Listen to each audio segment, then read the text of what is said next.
My son wrote, "Don't you dare call me anymore. I'm tired of you in my life." I didn't reply a word. I simply canceled all the payments for his rent. A month later, he called me himself. What I did. Good day, dear listeners. It's Louisa again. I'm glad you're here with me. Please like this video and listen to my story till the end and let me know which city you're listening from. That way I can see how far my story has traveled. I used to make his favorite meal every Sunday. Pot roast with carrots and those little pearl onions he'd loved since he was 7 years old. I'd start it Saturday night. Season the meat. Brown it in the cast iron pan. My own mother left me. Then let it sit in the oven slow and low until the whole house smelled like something good was coming. Kevin would walk through the door around noon, kick off his shoes in the hallway, and say, "Something smells amazing, Mom." And I'd wave him off like it was nothing, like I hadn't been up since 8, making sure everything was perfect. That was the life I knew for the better part of 40 years. My name is Marjorie Ellen Caldwell, and I am 68 years old. I live in a yellow house outside of Dayton, Ohio, on a street lined with maple trees that go orange and gold every October. My husband Frank passed 11 years ago. Cancer, fast, unkind. And after that, it was just me and the pot roast, and the Sunday visits, and the belief, deep and unexamined, that family was the thing you held on to when everything else went. Kevin was our only child. Frank and I had tried for more, but it didn't happen. And so we put everything into that boy. Every school play, every little league game, every science fair project where I typed his bibliography at midnight because he'd waited too long. I'm not saying I was a saint. I made mistakes. But I loved that boy with every cell in my body, and for most of his life I believed he loved me back. He met Tiffany when he was 34. She was younger, 30, with straight blonde hair and a way of smiling that never quite reached her eyes. I tried not to notice that. I told myself I was being an unfair mother-in-law, one of those women I'd always pitied and vowed never to become. So I was careful. I bought her birthday gifts. I asked about her sister's wedding. I made sure the guest room had good towels when they visited. But things shifted slowly, the way water carves a canyon. You don't see it happening until the landscape has already changed. The Sunday visits became every other Sunday, then once a month. Then, "We're really busy, Mom. We'll try to make it next week." The phone calls got shorter. Kevin started texting instead of calling, and the texts got further apart. I told myself it was just life. They were busy, they had careers, they had friends their own age. I told myself that was normal. What wasn't normal was what I was paying for. Let me back up. When Kevin and Tiffany got married, they moved into an apartment in Columbus. A nice one, 2 bedrooms, granite countertops, one of those buildings with a gym and a rooftop terrace. Kevin was working in sales at the time, and Tiffany had just switched jobs. They were a little stretched. Kevin called me, not texted, called, and asked if I could help with rent for a few months, just until they got on their feet. It was $1,650 a month. I said yes. Of course I said yes. He was my son. That was 6 years ago. The few months became a year. The year became 2. I brought it up, gently, once, and Kevin said they were still rebuilding their savings after some unexpected car repairs and Tiffany's dental bills. He sounded tired and a little ashamed, so I let it go. Another year passed, then another. By the time Kevin sent me that message, I had paid 81 months of rent. I had given that apartment, and by extension, my son and his wife, just over $133,000. I didn't know that number yet on the morning I read his text. I was sitting at my kitchen table with my coffee, still in my robe, watching the birds at the feeder Frank had built the summer before he got sick. It was a Tuesday in March. Nothing about it felt like the kind of morning your life changes. My phone buzzed. Kevin's name lit up the screen. I opened it expecting, what? A question about Easter dinner, a photo, something normal. Instead, I read, "Don't ever call me again. I am tired of having you in my life." I read it 3 times. Then I set the phone face down on the table and looked out at the birds. The cardinal was there, the one that came every morning. Frank always said cardinals were visits from people you'd lost. I watched it for a long time. I didn't cry right away. I didn't respond. I just sat there in my yellow kitchen in my robe, holding my coffee cup with both hands, feeling the heat go out of it, while something else, something I couldn't name yet, began, very quietly, to go cold inside me. I didn't eat that day. I'm not sure I moved from that chair for the better part of 2 hours. The birds came and went. A neighbor walked her dog past the window. The world outside kept its schedule, indifferent and ordinary, while I sat inside mine, trying to understand what had just happened. Had I done something? I turned the last weeks over in my mind, the way you worry a loose tooth, carefully, compulsively. Our last phone call had been 2 Sundays before, and it had seemed fine. Kevin mentioned he and Tiffany were looking at new furniture for the living room. I asked about his job. He said things were good. He said, "I'll call you next week, Mom." He hadn't. But that wasn't unusual anymore. The week before that, a text. A photo of their dog, Biscuit, a golden retriever I'd met exactly twice, wearing a little Halloween bandana even though it was March. I'd written back, "Biscuit is adorable. Miss you both." Kevin had replied with a thumbs up emoji. A thumbs up emoji. Was that the last real communication? A thumbs up? I made myself get up and shower. I made myself eat half a piece of toast. And then I sat back down at the table with a legal pad. Frank's old habit, I'd inherited it. And I started writing things down. Not because I had a plan yet, because I needed to see the shape of what I was dealing with. At the top of the page, I wrote, "What do I actually know?" I knew Kevin had a wife who didn't like me. I'd suspected that for years without letting myself say it plainly. I knew the visits had stopped. I knew I was paying $1,650 a month for their apartment. And I knew my son had just told me, in capital letters, that he was tired of having me in his life. I turned to a clean page. I wrote, "How long have I been paying rent?" I went back through my bank records. I use online banking. Frank made me learn it before he passed, bless him. And I started counting. The first transfer was dated September 4 years before last, and they'd been monthly since. I found the earliest and counted forward. 81 payments, $1,650 each. I wrote the number at the bottom of the column and stared at it. $133,650. My hands felt strange, not shaky, more like hollow, like the bones had been removed. That wasn't grocery money. That wasn't a birthday gift. That was nearly my entire savings outside of Frank's pension and the equity in this house.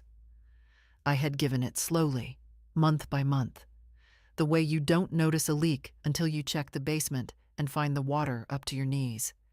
And now, my son had told me not to contact him, in capital letters. I thought about calling my friend Dorothy. We've been friends since Kevin was in diapers. She lives 3 streets over. But I stopped myself. I wasn't ready to say it out loud yet. Saying it out loud would make it fully real, and I needed to think first. Here is what I was afraid of, and I'm not ashamed to admit it. I was afraid I had done something wrong without knowing it. I was afraid that maybe Tiffany had a legitimate grievance I was unaware of, that maybe I'd said something at Christmas 3 years ago, or that Kevin had finally admitted to her that he felt smothered. Mothers can smother. I knew that. I did not believe I was that kind of mother, but what if I was wrong? I sat with that fear for most of the afternoon. And then, somewhere around 4 o'clock, with the light going golden through the kitchen window, a different thought arrived. Even if I had done something wrong, even if I had committed some offense I was unaware of, did that warrant $133,650? Was that the price of whatever my sin was? I tore off the page with the number and looked at it for a long time. Then I folded it carefully and put it in the front pocket of my purse, where I keep things I need to remember. I wasn't angry yet. Anger would come later. What I felt in that moment was something quieter and more deliberate. Clarity. The kind that comes when you stop trying to make something make sense and start dealing with what's actually in front of you. I opened my bank's website. I navigated to the recurring payment I had set up 6 years ago, $1,650 monthly, to the account Kevin had given me. I looked at the cancel button for a long time. Then I clicked it. I confirmed the cancellation. I watched the screen update. No dramatic music, no thunder. Just a small white confirmation notice on a blue screen. Recurring payment canceled. I closed the laptop and went to put the kettle on. I had no idea what would happen next. I had no plan beyond that one action. But I had stopped the bleeding, and that felt, for the first time all day, like the right thing to do. More than right. Necessary. The kettle whistled. I made my tea. Outside, the cardinal was back at the feeder. What would Frank have done? I asked myself that. He would have done exactly what I just did, I decided, and then he would have talked to a lawyer. Frank was practical that way. He always said, "When in doubt, find someone who knows more than you do." I picked up my phone and called my attorney, Martin Schreiber. We'd worked together years ago on Frank's estate. I left him a message asking if he had time to meet that week. That was my first step. Quiet, deliberate, and entirely irreversible. Martin Schreiber had been Frank's lawyer before he was mine, and he had one of those faces that made you feel like whatever problem you'd walked in with was manageable. Not dismissible. He took things seriously. But manageable. He had an office downtown in a building that smelled like old carpet and coffee. And when I sat down across from him that Thursday morning, he listened to the whole story without interrupting once. When I finished, he was quiet for a moment. Then he said, "Marjorie, do you have documentation of all these transfers?" "I have 6 years of bank records," I said. "I printed them last night." I slid the folder across his desk.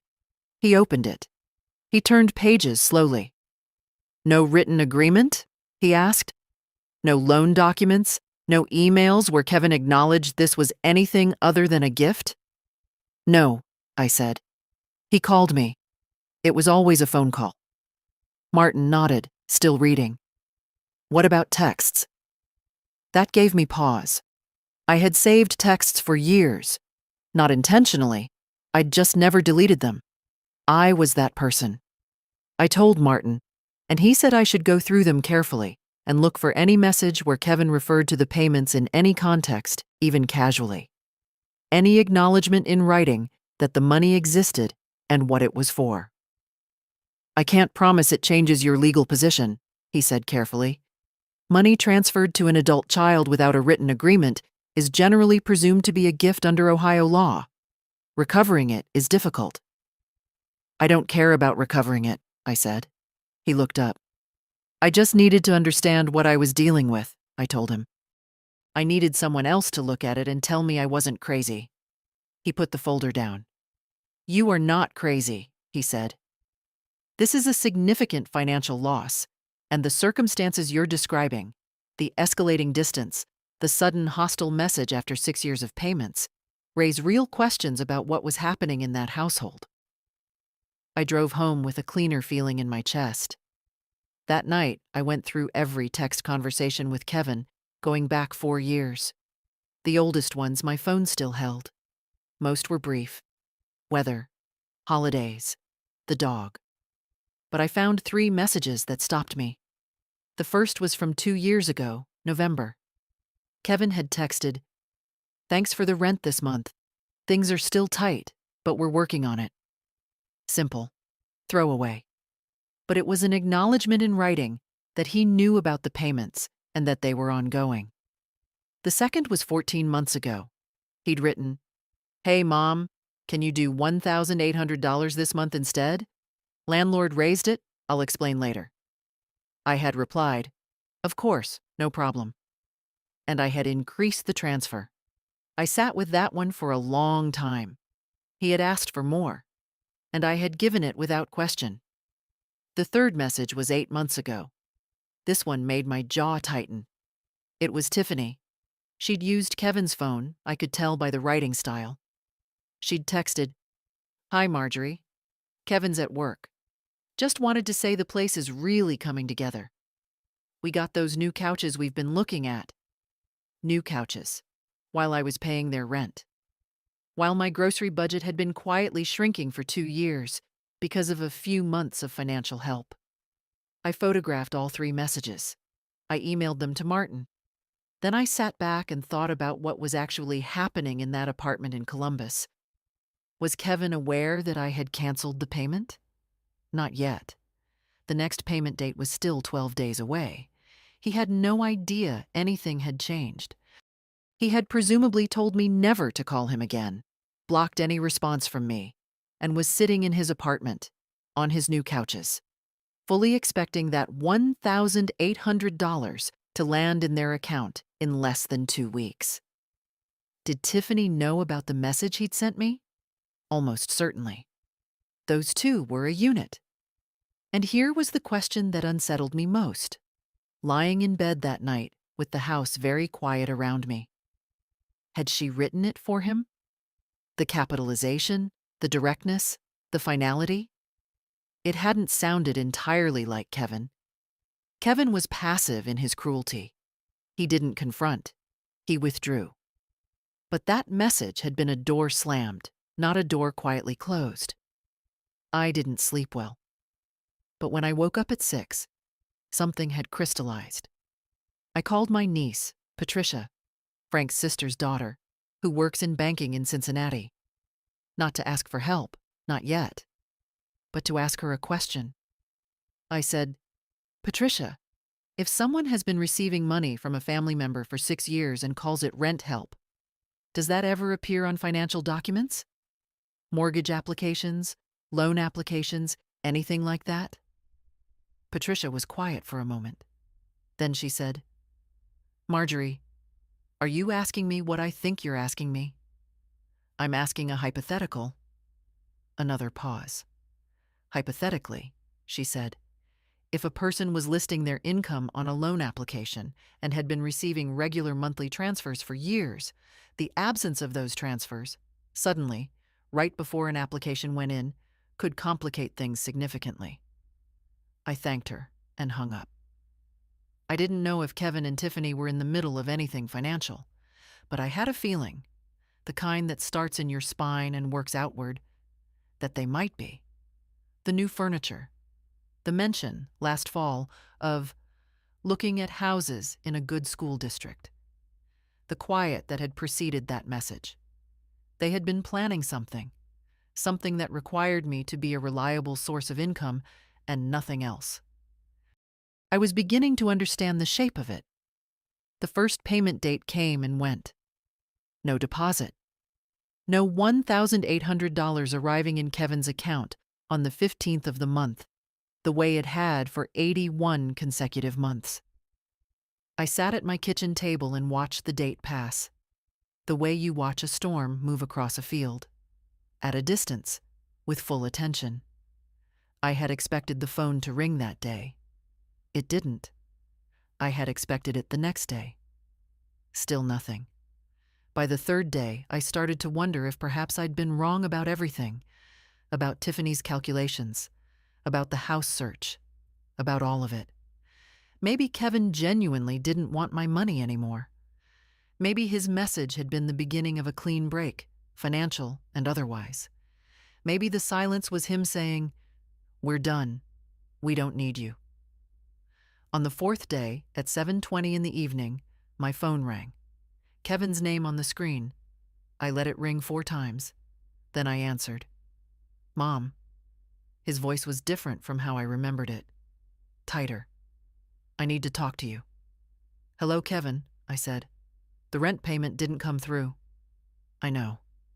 Silence. Then, there must have been some kind of bank error. Can you look into it? I had prepared for this. I'd said the words to myself in the bathroom mirror the morning before, which made me feel slightly ridiculous, but it had helped. There's no bank error, I said. I canceled the payment. Another silence. Longer. You canceled it, he repeated. Yes. After everything, after... He stopped. Started again. Mom, we're in the middle of something. This is not a good time for this. Kevin, I said, you told me not to call you again.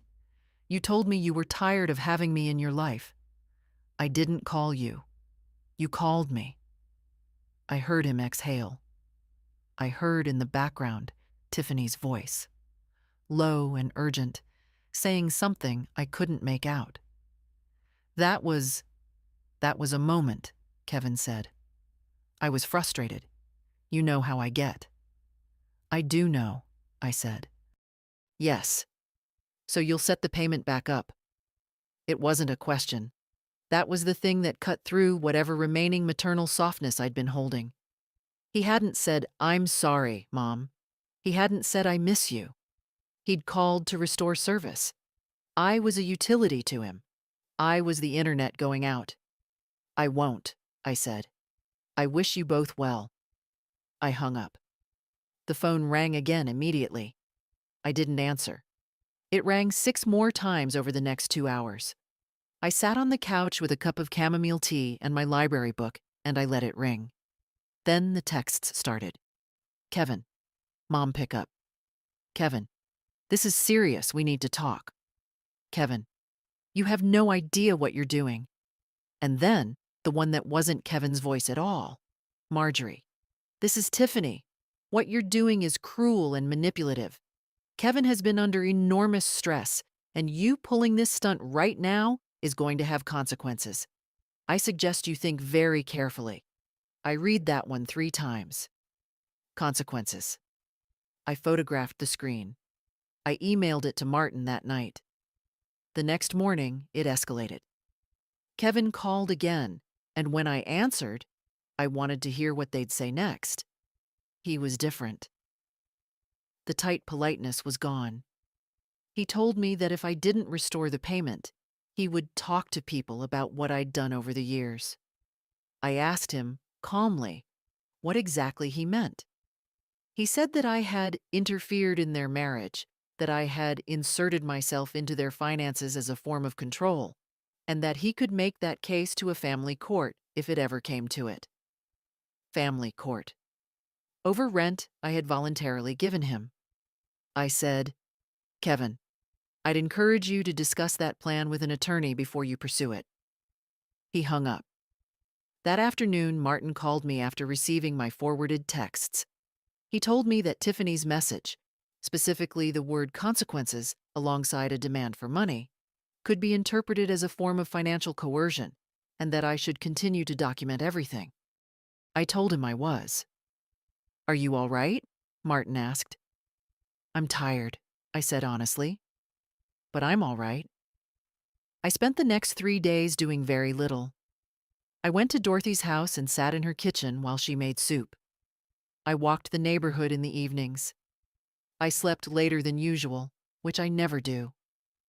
I needed the quiet. I needed to let my nervous system understand that what had happened had not killed me, that the earthquake I'd been afraid of for years had finally hit, and I was still standing in my yellow house on my maple-lined street.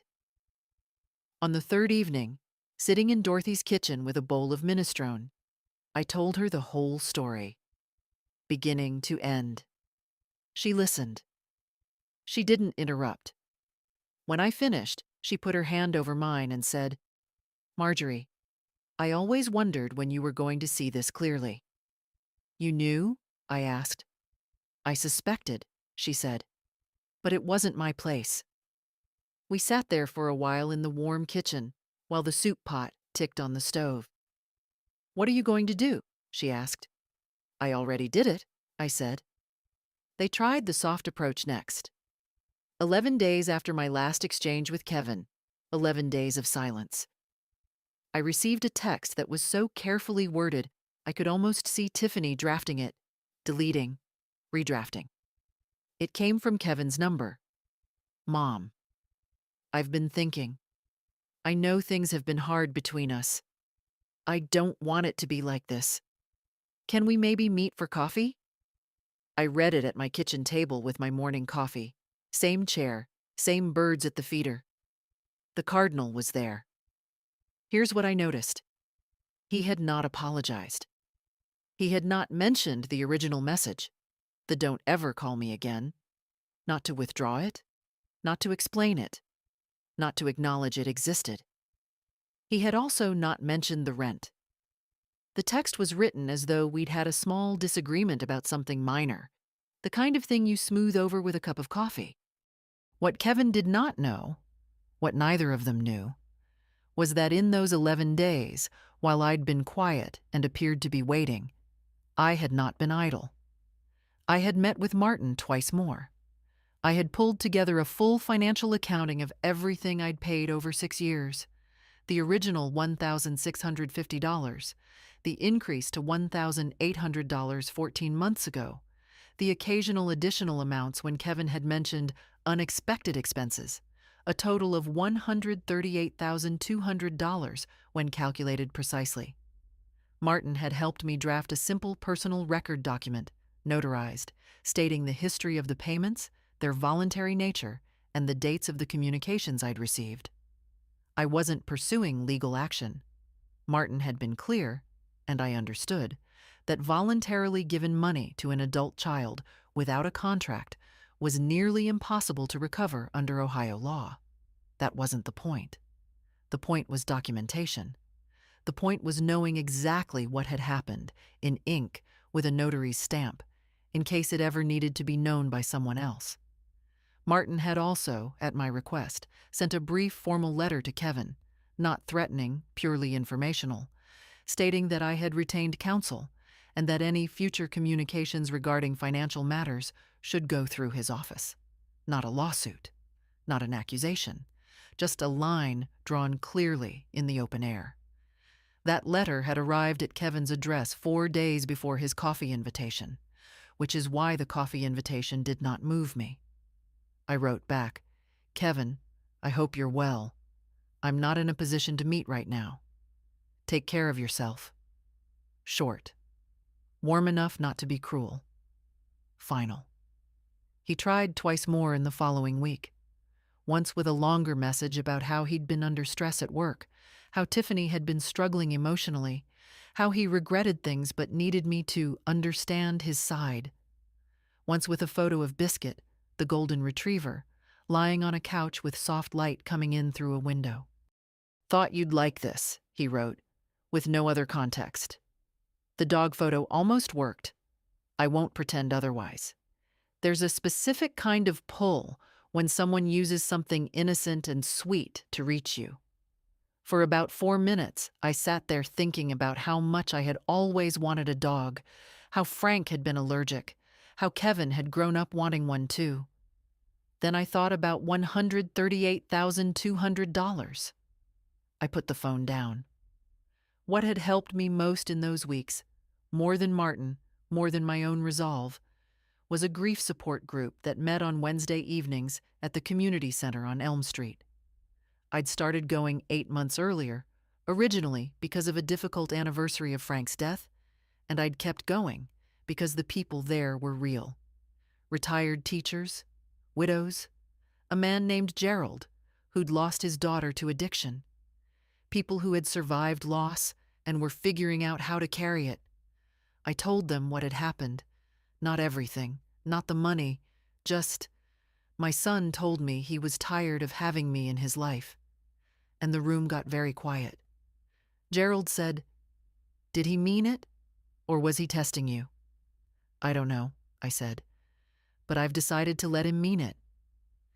The woman next to me, Vera, 72, a retired piano teacher, put her hand on my arm. She didn't say anything. She didn't need to. Walking to my car afterward, with the night air cool and the parking lot half lit, I realized something. I was not alone. I had Dorothy and Martin and Gerald and Vera and this small circle of honest people. I had Frank's memory, which was a kind of company all its own. What I did not have was anxiety. That was the thing that surprised me most in those weeks. I had expected to feel afraid of Kevin's anger, of the estrangement becoming permanent, of waking up at 75 with no son. And I did feel those things, in quiet, passing waves. But underneath them was something I hadn't felt in a long time. Steadiness. My own steadiness. The kind that comes not from being certain everything will turn out right, but from knowing you made the right choice. I paid my own rent that month, my own bills. I bought a small orchid for the kitchen windowsill. I slept well. They came to the house on a Saturday. I hadn't been warned. I was in the backyard pulling dead stems out of the garden bed when I heard a car in the driveway.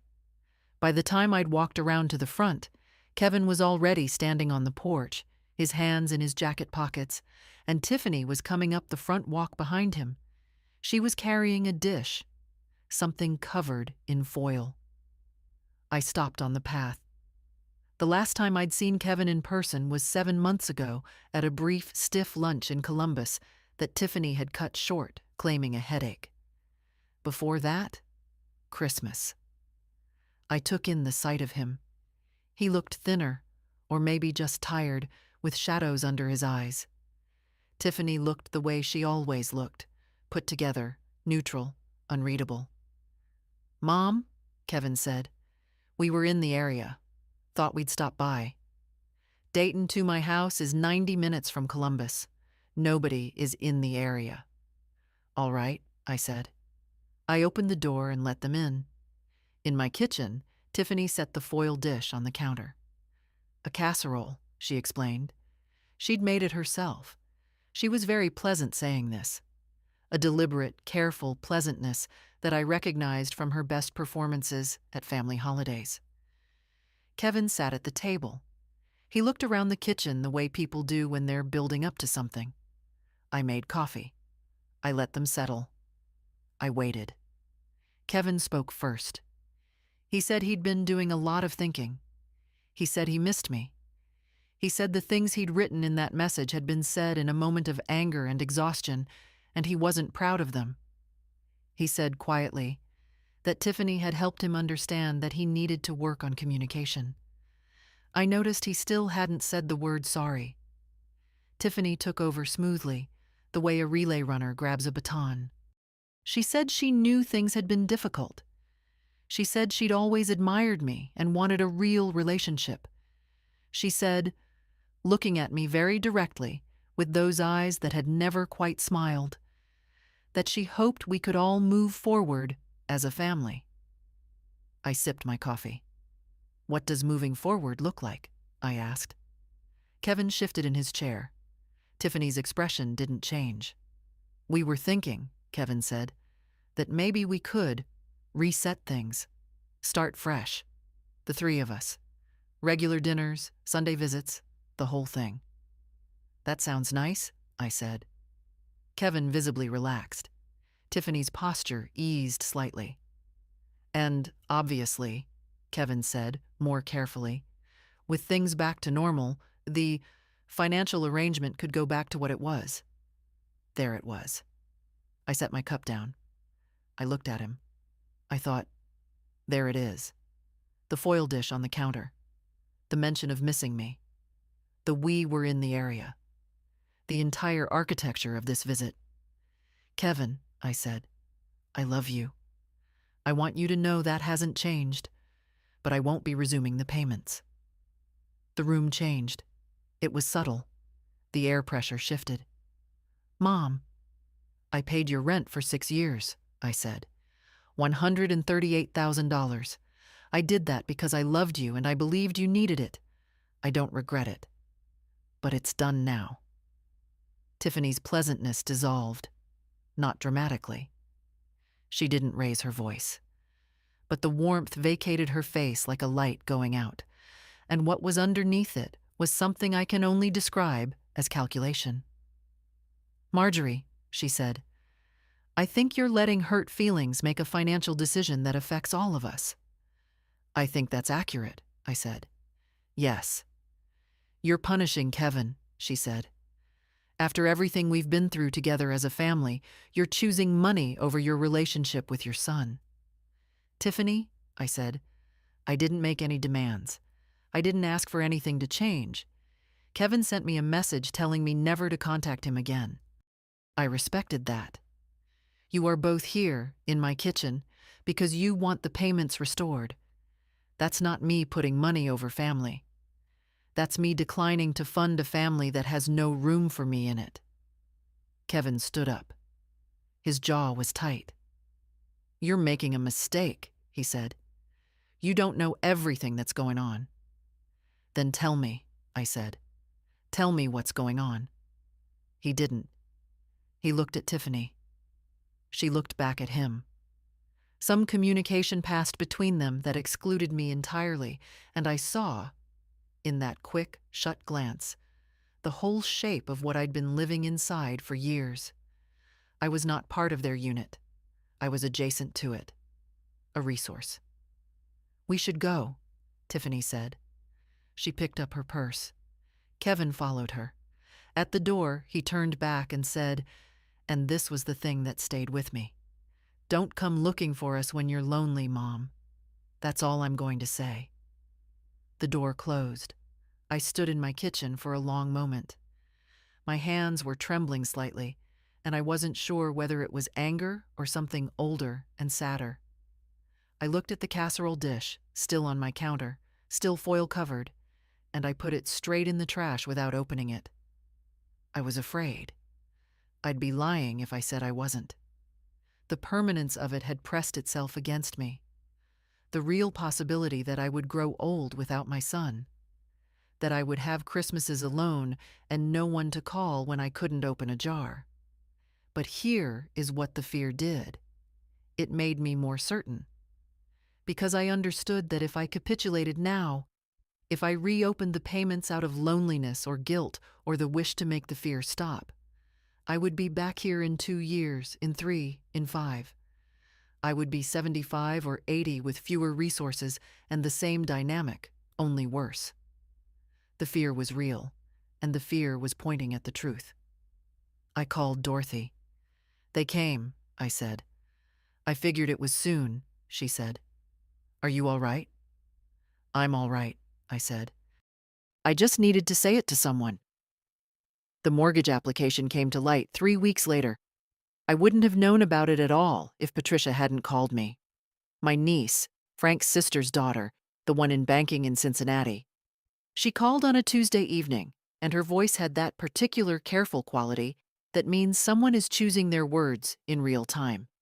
She said, "Marjorie, I want to be careful about what I tell you, because some of this touches on professional matters, but I think you need to know something." What she told me, slowly and with appropriate disclaimers, was this. Kevin and Tiffany had submitted a mortgage application on a house, a 4-bedroom in a suburb of Columbus with good school ratings, approximately 8 weeks before Kevin had sent me that message. The application had included, in their income documentation, a record of regular monthly transfers from my account to theirs, going back 3 years, not as loan repayments, listed as consistent family income supplement. The application had been moving through processing, and then, on the month my payments stopped, it had stalled. Patricia didn't know all the details. She was being careful not to share anything she shouldn't. But she knew enough, and she cared enough about me to make the call. I thanked her, and sat for a long time with the phone in my lap.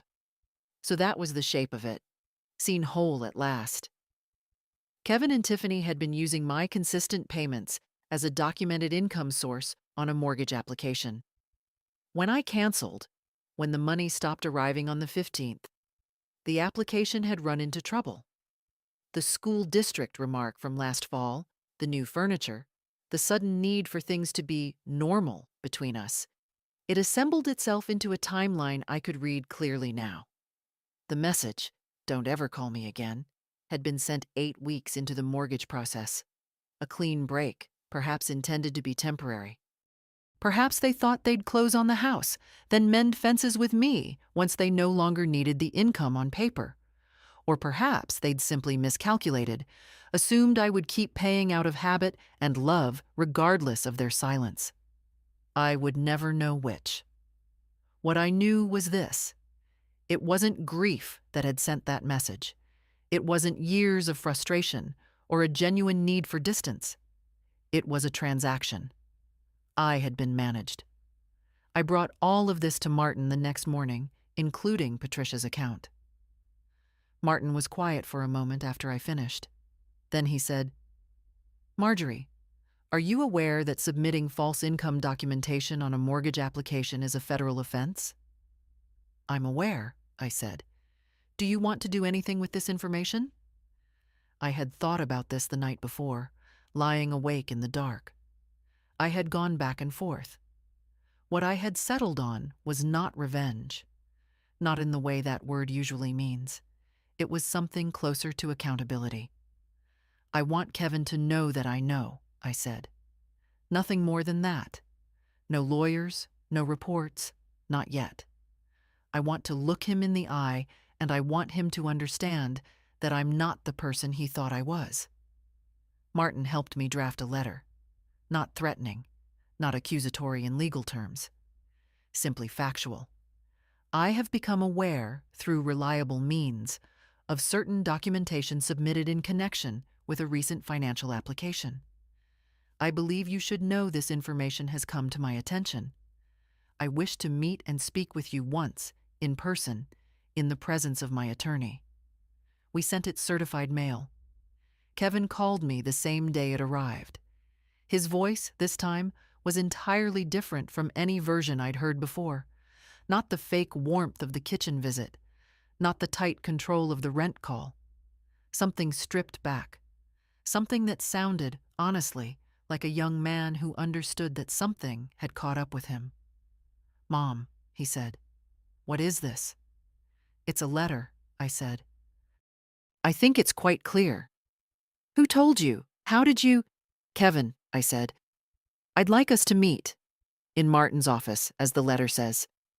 I'd like Tiffany to be there as well." Silence. "I'm not trying to destroy you," I said, and I meant it. "I am not calling a federal agency.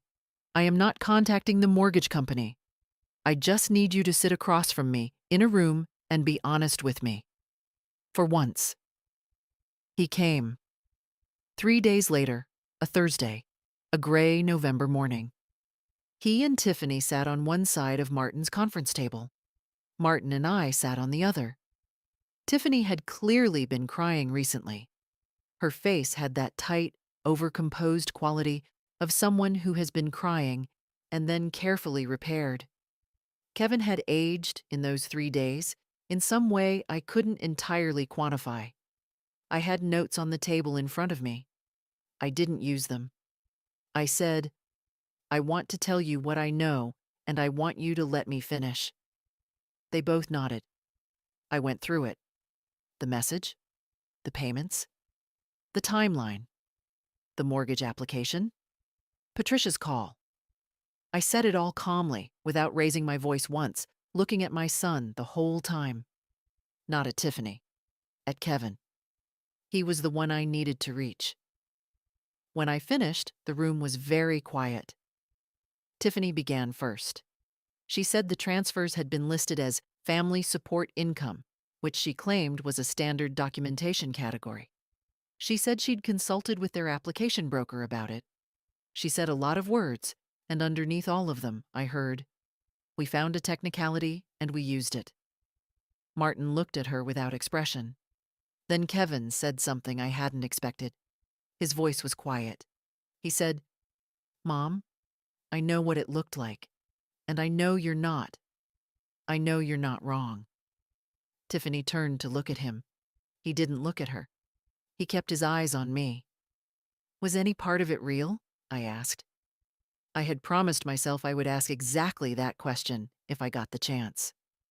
The Sunday visits, the pot roast, any of it. He didn't answer right away. His jaw moved. His eyes went wet. Not dramatically, just a slight gleam. Yes, he said. At the beginning. Before. Before what? I didn't ask.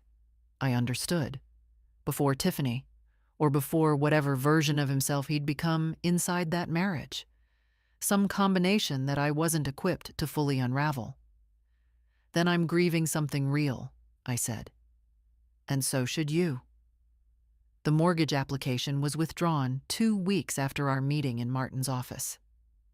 I don't know who made the decision, Kevin or Tiffany or the two of them together at their kitchen table in Columbus on some evening I can't picture. The house in the good school district went to someone else. I know this because Patricia told me, carefully, that the file had been closed.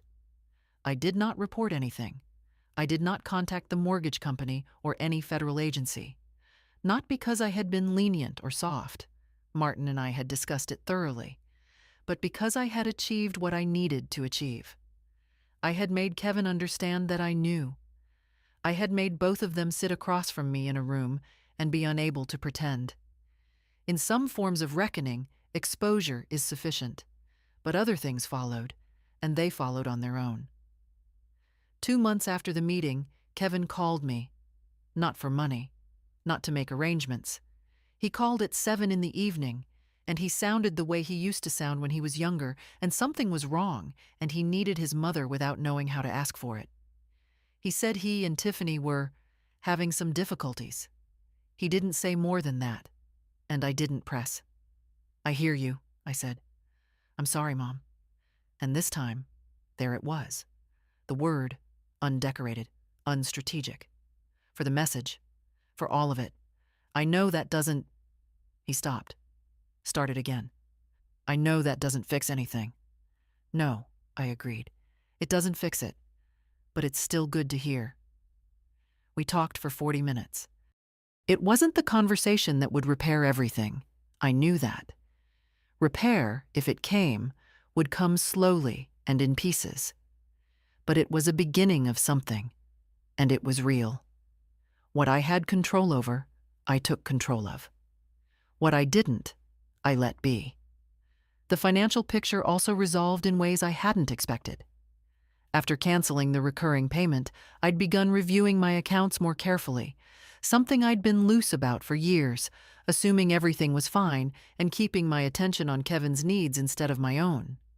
What I found, working with Martin and a financial advisor he recommended, was that I was in better shape than I'd feared.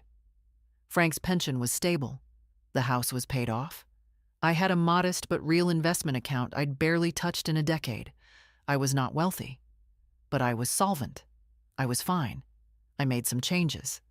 I set up a small automatic transfer to a travel fund, something I hadn't done since Frank passed. I signed up for a watercolor class at the community center, something I'd thought about for 15 years and always postponed because there was always something else. I went to Dorothy's for dinner every Friday. I kept going to the Wednesday evening group, and I did the thing I'd always wanted.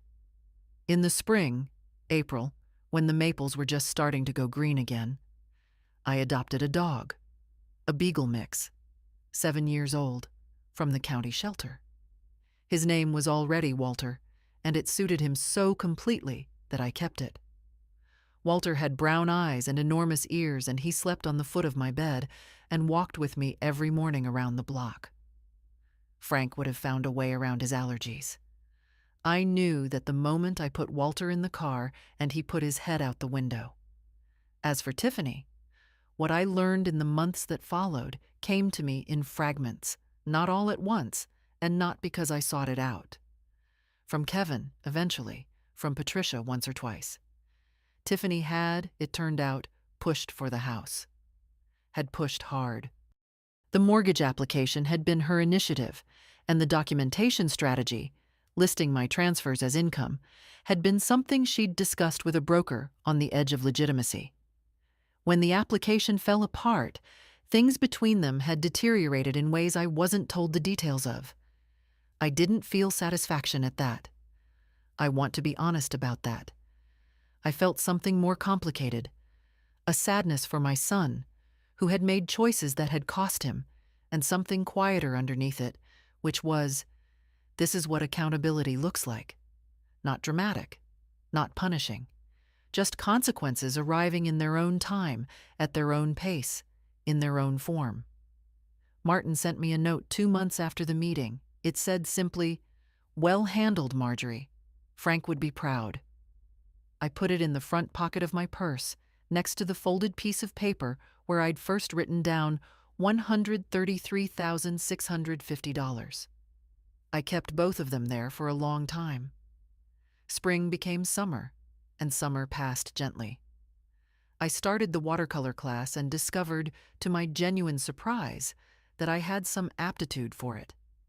Not brilliance, I wasn't going to have a gallery show, but something real. My instructor, a soft-spoken man named Hugh, who had studied in Vermont, told me I had a good instinct for color and restraint, which felt like the best compliment I'd received in years. We painted landscapes mostly, the creek behind the community center, the grain elevator on the edge of town, the maples on my street in their October peak. I gave Dorothy the maple painting for her birthday. She cried. Walter became the organizing principle of my mornings in the best possible way. Up at 6:30, out the door, around the block, and then to the park 3 streets over, where the other dog people gathered without formal arrangement, drawn by routine and the common language of leashes and mud. I knew their dogs before I knew their names. The small poodle named Clementine, the enormous brindle thing called Hank, the ancient basset hound whose name I never caught because his owner always called him, "You ridiculous creature." I became a regular. I became known. It was a small life in some respects, but it was fully mine, and I had forgotten, somewhere in the years of Frank's illness and its aftermath and the slow project of Kevin's dependence, what it felt like to inhabit my own days with that kind of ease. Dorothy and I took a trip in July. We'd been talking about Savannah for years. She had family there. And we finally just booked it. 5 days, a bed and breakfast in the historic district, walking tours, restaurants we couldn't afford in our regular lives, but could afford for 5 days if we were careful. I drank sweet tea on a wrought iron balcony and watched the Spanish moss move in the evening breeze and felt, with unexpected force, that I was lucky. Specifically, concretely lucky. Not in an abstract gratitude journal way. Lucky in the sense of having been given more than I'd earned. Kevin and I had found a kind of careful equilibrium by then. He called on Sunday evenings, which he'd started doing sometime in June, and the calls were 20 or 30 minutes. Nothing strained, nothing forced. We talked about Walter, mostly. Kevin had always wanted a dog, and Walter was a reliable neutral topic that slowly became something warmer. In August, Kevin came to Dayton alone for a day. We had lunch at the diner on 5th Street, where Frank and I used to go on Saturday mornings. We didn't talk about the money or the mortgage or the message. We talked about a book he was reading and the drought that had hit Ohio that summer and the fact that he'd started running, which surprised us both. He hugged me at the car when he left. I didn't make a thing of it, but I held it close afterward, the way you hold something that might be breakable. I did not ask about Tiffany, and he didn't offer. I understood she was no longer in the apartment in Columbus, but the details were not mine to know. What I understood, from the little Kevin said, and the spaces around it, was that the weight of the past year had come down on her in particular ways. The mortgage failure had strained them. The meeting in Martin's office had changed something she hadn't expected to be changed. She was a woman who was very good at managing appearances, and what had happened in that conference room, being seen clearly, in full light, without the protection of the performance, had apparently been something she couldn't recover from quickly. I don't say this with pleasure. I say it as a fact I observed from a distance. I saw her once, by coincidence, in November. I was in Columbus for Patricia's daughter's birthday party, and I stopped at a grocery store on the way. Tiffany was in the bread aisle. She saw me at the same moment I saw her. We both stopped. She looked tired, not beaten.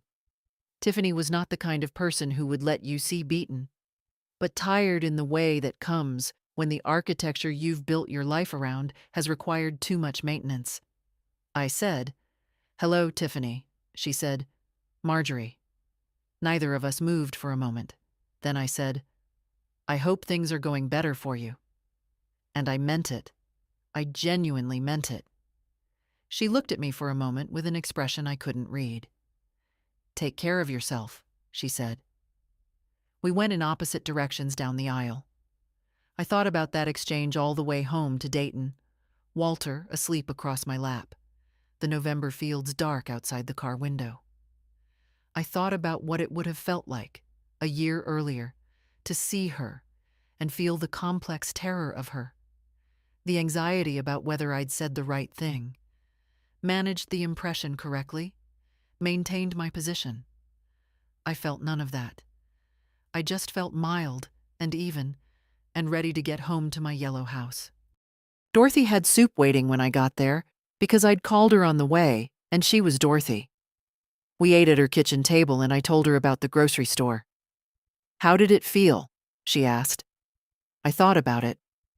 "Like running into someone I used to know," I said. "Someone I'd known pretty well, actually. But a long time ago." Dorothy refilled my bowl. "That's growth," she said. "Maybe," I said. "Or maybe it's just time." "With you," she said, "those are usually the same thing." Outside, the maples had gone bare, and the first real cold of winter was settling over Ohio. Inside, the soup was warm, and Walter, who'd followed me from the car, was asleep under the table with his chin on Dorothy's foot. I was 68 years old. I had lost a husband and, for a time, a son. I had given away more than I should have for longer than I should have, because I had loved someone without seeing clearly what I was loving. I had sat in my yellow kitchen on a March morning and read a message that should have broken me. It had not broken me. I had an orchid on my kitchen windowsill, a beagle with enormous ears, a watercolor of maple trees I'd painted myself, and a drawer full of Sundays I intended to spend exactly as I chose. I called it a good life. I called it mine. So that's the story. All of it. I learned this. The moment I stopped waiting for someone to tell me I was allowed to protect myself was the moment I actually could. What would you have done in my place? Leave me your thoughts in the comments. I read everyone. And if this story meant something to you, pass it on to someone who might need it. I'm grateful you listened this far. Take good care of yourselves.